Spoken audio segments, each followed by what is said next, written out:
How's it going? Fine. I'm at the seaside. Fortunately, after this COVID, I've been like stuck at home for months, and then I just reached the seaside. If you see there, Oh, very it's cool. pretty cool. Yeah. Yeah. I know, man. What's wild is you're all the way across the whole world and you're also quarantined just like we are here. Man, it's what the fuck?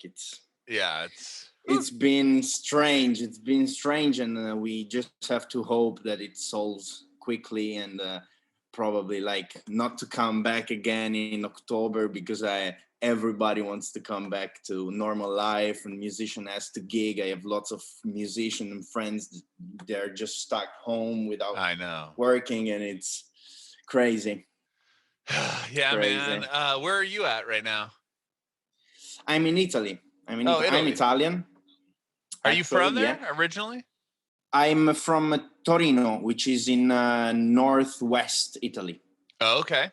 Yeah. I just went to London 3 years ago for attending a university, a musical university, which is called BIM with 2M, which is just a musical university. Sure. But I'm from here. My family is here and everything. Right on. Where? How did you get into music? I got into music when I was 5, not because my parents or anyone from the family, but because a friend of mine that was a little bit older than me bought a drum kit. And when I was 5, I went to his house and he was showing me this drum kit, and I just went crazy. And I asked to my father, like, please, just give me something where I can just drum on. Yeah. And he bought me my first drum kit. And so I started studying drums since I was 15. I was like a big fan of Blink-182, Newfound Glory, and 4 Years Strong, and all this American cool pop punk music. Sure. And from there, I just built up some band with my schoolmates and playing the drums, and then I was trying to write songs. I learned the guitar because of that, because I was writing with them, and so just to follow them on the guitar. Sure. And from that moment on, I started playing the guitar. I went in Ireland for a summer camp. And I had like few covers of Paolo Nutini or Mumford and Sons, Ben Howard, this kind of folky music. Sure. And they named me Kiol. Like Kiol means music in ancient Gaelic. Okay. And Kiol? When I went there, they was called Kiol. It's in ancient Gaelic. It's spelled like Ceol, but the pronunciation is Kiol. So when they said, now your name is Kiol, I thought with the K, and that's where my name came from. Rad. That was that. You said a camp? A camp. Like it was in Mallow, which is a little town next to Cork, which is close to Dublin. Mm-hmm. And I went there when I was 17 because I failed at school like the year, and my parents want to punish me some way, And so they sent you to was music working school? there. Like it was like no, it wasn't a music school. It was I was studying English in the morning, and in the afternoon I was working in tech shop, something like that. Oh, okay. Yeah. So it was like a good thing, and it was a good thing because I started all this project and I went into music, and so it wasn't a punishment after all. Right. Wow. So drumming at 5, and then at 5. But now you sing and write songs and stuff for this latest project. Yeah. Did you play drums in bands? Like, were you a drummer for, like you said, you're into pop punk and stuff. Were you in bands in school?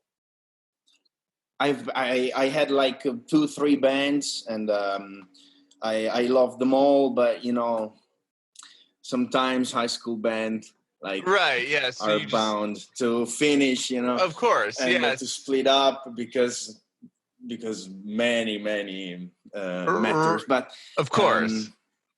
and from that, like, I just love music, and I dreamt to do it like as a job in my life. And since then I'm trying to do so. Yeah. Mm-hmm. Mm-hmm. So I see a little dog right there. Oh, you see him? Oh, he came out. Yeah, Yeah. that's Sky. We actually got him during this whole quarantine. Quarantine. Yeah. So Nice, we're able man, to to. have some company. Right. Yeah. So I have two sons, and he's been great for them. Trying to keep them Imagine. get them out of the house and stuff because of all this. Yeah, But yeah, exactly. man. What was I say? Oh yeah, I was gonna ask you. So, when did you decide to really do music like full force? Like that was gonna become your career? Was that when they gave you that name and everything? When Yeah. It was after that. Like, I wrote my first songs for this project when I was in Ireland. Like, in my first EP, which is called "I Come as I Am." It's there's few songs that I wrote in Ireland, and when I came back, I had I recorded by myself in Logic this EP of songs, the 4 songs. Mm-hmm. And then I met Andrea, which is my manager, and from that moment on, we built all this thing together. Wow. Okay, so Yeah. "I Come as I Am" was all recorded by you. Those are just the first 4 songs that you had written? The demos. Then I went to Andrea, and he brought me to producer. We did them like in studio. Sure. And thanks to that, I've been signed for 6 months. It was kind of a distribution deal, something like that, with Warner Benelux. And so that helped me out. It was pretty cool because I gigged I did 150 gigs in 2 years. Whoa. With that EP. In all Europe, I've been in Belgium, Holland, Germany, France, England, Italy, and I discovered what it means to be a musician, because I was just playing home for my friends and family. So sure. Thanks to that EP, I started gigging around. Yeah. Oh my gosh. So with that "I Come as I Am" EP, that's how you got your manager. But how did your manager hear the record? It was a long story. I mean, I remember that a friend of mine had a friend that has the father that was friend with this manager. So, oh my god! Thanks to this connection, I managed to send him an email, and then I met him in his office, and I showed him some songs, and from that he loved the music, and he said, "So let's do it properly." And we did it in the studio. Yeah. Wow! So he got you in the studio, and then got the record officially really recorded. Yeah, exactly. Okay, then so he heard the demos. Got it. Yeah. I heard the demos. Then he sent the demos to the other manager of mine, which is in Brussels, in Belgium, and he helped me out with Warner, and together we just built the band and gigged around. It was pretty cool time. Time where we can gig around, not like today. Jesus. Sure. When you signed with Warner, what was the first thing they did for you? Did they really catapult? Did they really put you to the next level? Yeah. They helped me out with playlist and shit on Spotify, all that thing. And one of my songs did great views and numbers on Spotify, which is called "Broken Up Again." But that's a long time ago. I mean, it's 2017. Then after that, I produced 3 singles, which one has been produced by the the musician of Paolo Nutini, which has been a fucking amazing experience, and in Dublin at the Grouse Lodge Studio, which is you like it? Beautiful, man. Tell me about it. Why do you like it so much? It was a cottage. So it was basically you sleep, eat, and drink and play music in the same place for a week time with the musicians and my manager, and we brought also a friend there because it was very cool and we just wanted to leave the atmosphere at all. There was a pool, there was a really chill situation, and I've been like submerged in music 24/7 for 1 week. Came out with a single that is called Hard Things, and then we gigged again thanks to this single in France a lot. And I remember I did like La Boule Noire, which is a very cool, cozy venue in Paris, and then at the Olympia Theater, which is like, Ray Charles played there. And it's a big fucking theater. And I opened like the Dire Straits Experience, which is like the official cover band of Dire Straits, not the Dire Straits. But that would be another dream, Yeah. So you were doing those shows like and stuff with Hard Things and I Come As I Am. Were you touring with other bands, or were those just tours that you guys were doing yourself? I with the bands, I did some shows, especially in Holland. But since a lot of these shows, I was like the opening act. I just came with my guitar and sometimes with my guitarist. So it was just a folky duo, or it was just me by myself. I used to use a stomp box, like the kick drum. I was very folky, Mumford and Sons kind of thing. And just by myself, but it was pretty good. Yeah. Well, the new stuff doesn't sound very like folky. No. There's been a change. When did the transformation start to more of the pop? After two singles after Hard Things, which are No Peace and Mallow, that were like produced with Dimitri Ticovoy, which is like the producer of Meds, of Placebo. And I went, it's wicked. I went in London, and I met also Benjamin Clementine just smoking cigarettes out of the studio. And after this period, we released those songs, and No Peace is completely different. It's very funk based, and I had in my Logic some tons of songs that are sounding different with different genre, and because I have different influences, like from Mumford and Sons, I started listening Kurt Weill, Dope Lemon, Angus Stone, and wow, I mean this kind of slacker voice and all this thing. I fell in love with it, and also Gorillaz are one of my favorite band of all time. I started listening to them when I was 8, and I still listen to them because I mean that drum kit, I mean it's just fabulous, man. Yeah. And so I started trying to mix the folk influences, the country influences, the slacker voice, the hip hop drums all together, and I wrote the songs from the album, which is called Techno Drug Store, and it will be out in October. Wow. The 23rd of October, yeah. And that's how, I mean, I write all kind of music. I mean, I really love all kind of music, and I try to write as much as I can, as different as I can, also for other people, maybe in the future, And so I started to not abandon the acoustic guitar, but to move and to to span my sounds, expand in different ways.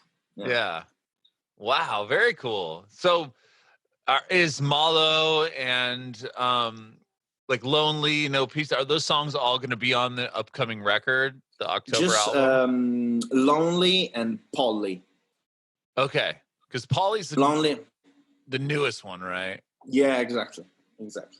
Okay. We planned to release like before the COVID. I recorded all the album with no producer. Like it was just me and my guitarist. He had a studio, and we said this time we're gonna do it by ourselves. And that also the reason why the sound changed a little bit, because we wanted to experiment and we tried different things. And I was in that kind of Dope Lemon mood, and things went that way. And that's when you started that was with Mallow, or that was the Lonely. Lonely. Okay. Lonely, Polly. So Mallow is the old one. The old one. So yeah, Polly, Lonely were songs that you wrote with your guitar player. And that was not just myself, I produced with him. Right, produced, sorry. Okay. Yeah, no worries. Wow. Okay. Cool. So go ahead. No, just those two for now. I mean, it's a 10-track LP, and we plan to, before the COVID situation, we plan to distribute it like having 4 singles, 3 weeks, one after the others, and so the album would have been released in July, but since this COVID situation, founds and everything, we decided to postpone everything. So it's 6 weeks, one single from the other. 4 singles in October, the album. Now the last single, which is called Joy, the 17th of July, and then Ciao, which is the last single. Sorry, so 4 singles. Cool. So the next single coming out in like just a couple weeks from now, 17th. Yeah, exactly. Very exciting. It's called Joy, and it's I chopped a speech from Matthew McConaughey, and I mean, I really hope he does not get angry to me or anything like that. We'll give you that idea. Like, how'd you come up with that concept to use the speech? My cousin, because I was at his house and I was showing him like the album and the demos and everything, and he said, "Why don't you do the speech?" Oh, that's a great idea. Then while I was recording Joy, I had all the instrumental bit that at the end of the song, which is like 2 minutes, and I said I cannot just not say anything in these 2 minutes, and so why don't I put a speech? So I chopped a speech of Matthew about joy, the difference between happiness and joy, and it was a cool speech at the University of Houston, if I remember correctly. And it's I loved it, and I chopped it out. It's 1 minute long speech, and it's pretty emotional. That's cool. That's really cool. Exciting. So Techno Drugstore coming out in October. I read that you toured with Natalie and Bruglia, and she invited you on a tour. How did that happen? Yeah. Basically, I'm working with ITB, which is International Talent Booking, which is in London. And they helped me out a lot with all these gigs, and they just send my music to artists in order to have feedbacks from them. Natalie and Bruglia just said, I would love to have him on tour with me. And so I was alone it was in UK tour, and 16 gigs. Wow. Yeah, it was fun. It was me, my backpacker, the guitar, the pedal board, the train, and I was following her. She was on the tour bus. I was on the train, of course. But she didn't let you hitch a ride on the tour bus? No, but she showed me her room. Oh, wow. Yeah, no. She was pretty funny and pretty, how do you say, kind with me. And I remember the last gig, we just got drunk all together, and I had the flight 6 a.m. I went in the hotel that I was like, I couldn't walk no more, and fortunately I missed the flight, but I was, man, catastrophic situation. Yeah. Were those some of the bigger, was like touring with her, was that the biggest crowd you ever played to? Probably yes. She was playing in theaters, so it was like small gigs, cozy gigs. Like it was like, I don't remember, like from 1,000 to 3,000 or maybe 600 sometimes. That was full of audience. But I played with Eros Ramazzotti, which is an Italian artist that is pretty huge abroad. And I did like 10,000 with him in France. Yeah, man, it was me alone with the guitar in front of like a fucking half stadium. You know, it was pretty strange. Was that scary? No, I mean, it's crazy how sometimes the smaller is the venue, the more you get like more anxious again, anxiety. Exactly. Yeah. But if it's so huge and there's lots of people, and when you say hello, they just say wow. You know, even if they don't see you, you know, it's just like, oh, okay, I'm here, they're here, and I'm just playing. If you can see like the 4 people standing in front of you that are watching your show, you get like you're all here, and it's more like I get scary, and I get like more this kind of anxiety vibe. Yeah. Not with Eros. No. That's cool. That's awesome. Have you been doing live streaming things for during this quarantine, like the Instagram live and all that fun stuff? I did few things. I'm not used to use Instagram that way. I'm pretty shit at Instagram posting and all this. I know, but it's a job in itself, man. Yeah, man, it's hard to follow all that thing, and it's hard. It's hard. You have to really dedicate like hours of it to it a day. Yeah, also for a post, it's like hours with the phone. I prefer playing the guitar, Yeah. But I need to do it. I did some live streaming on Instagram and Facebook, but I mostly wrote tons of songs, and I shot the videos for my singles, because I couldn't meet any director. I couldn't do any videos with anyone, so I had my phone, and I just like it's a cool thing if you go to see lonely quarantine video on YouTube. It's pretty funny. It's like I just had the idea of having 5 me playing a fake instrument that I didn't have, and it was just like a Zoom call type thing. Exactly. Yeah, that's kind funny. of. That's cool. I just mixed up some ideas, and I did some covers, and now in between every single, I'm gonna release a cover and a video cover. I did Aries from Gorillaz. I did Subterranean Homesick Blues from Dylan, like new and old songs. And I'm just recording, playing, and shooting videos, and trying to distribute this album as well as I can, since I cannot gig around. Yeah. Wow. Well, that's cool that you're doing that. That sounds like a cool idea to do a cover and then a new one, or a new one. Kind of do it that way. Well, man, thank you so much for talking with me this.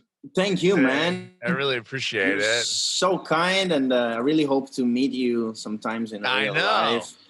Come out here, man. Have you been to the States before? Man, I've been just when I was like 5 with my parents, and I was just like, visiting. But man, seriously. Yeah. I loved your country, and I love your people, and I love your music, And, you know, I mean, I just wish one day we can meet there and maybe go to see Kurt Weill and that'd be Kurt cool. Barnett live. Yeah, man. I love would Kurt be a Weill. dream. Yeah. I love it too. Cool. I love him too. I was going to see if you have do you have any advice for aspiring artists? The first thing is, like, if you have to work with someone, just work with someone you trust. That's the only thing that helps you building a team, you know, a family, a musical family, and surround yourself with people with you same aims of yours. Like you're pushing into one direction, not that one is going there and the other is going there. Of course, alone is impossible to go out of your bedroom. Like, it's magic when you play in your bedroom and when you write song. I love that shit. I write a lot and I stay all night up smoking joints and producing on Logic, and that's legit. But if you want to play in front of people, first thing, invite your friends, and they will maybe like build your fan base, because your friends, your family, and all these people cares about you, not just because of your music. And then, of course, you need to find someone who believes in what you write, what you're singing, and your persona. And just that. Find people who are interested in what you are interested in. Follow your dream, and just playing live is, for me, like one of the best emotion ever. So it's worth a try. Bring it back.